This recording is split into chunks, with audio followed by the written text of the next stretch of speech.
समय का मूल्य।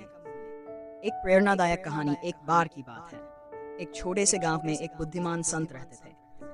गांव के लोग उनसे अपनी समस्याओं का समाधान पाने के लिए आते थे। एक दिन एक युवक उनके पास आया और बोला, गुरुजी, मैं हमेशा समय की कमी महसूस करता हूँ। मैं अपने काम पूरे नहीं कर पाता और सफलता से दूर रह जाता हूँ। कृपया मुझे बताइए कि मैं समय का सही उपयोग कैसे कर सकता हूँ। संत ने मुस्कुराते हुए कहा, बेटा, कल सुबह ठीक 6 बजे मेरे आश्रम आना, मैं तुम्हें इसका उत्तर दूंगा।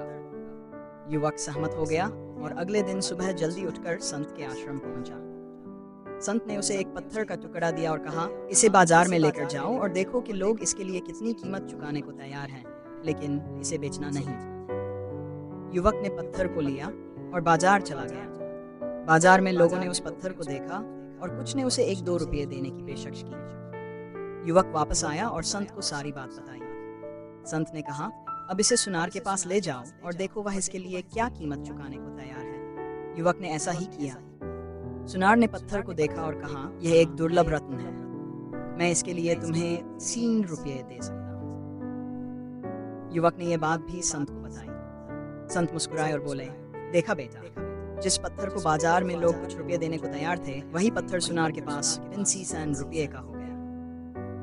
यह सब इस बात पर निर्भर करता है कि तुम किसके पास जाते हो और समय का उपयोग कैसे करते हो। समय भी एक अनमोल रत्न की तरह है। अगर तुम इसे सही तरह से इस्तेमाल करोगे तो यह तुम्हें सफलता की ऊंचाइयों तक ले जाएगा। इसलिए समय का मूल्य समझो और इसे व्यर्थ न जाने दो। युवक ने संत की बात समझ ली और समय का सही उपयोग करने का प्रण लिया। उसने अपने जीवन में अनुशासन लाया और हर कार्य को समय पर पूरा करने की आदत डाली। कुछ ही समय में वह सफल हो गया और उसके जीवन में खुशहाली आ गई। यह कहानी हमें सिखाती है कि समय का सही उपयोग करना कितना महत्वपूर्ण है। समय की कीमत समझें और इसे बर्बाद न करें, क्योंकि यही हमें सफलता की राह पर ले जाता है।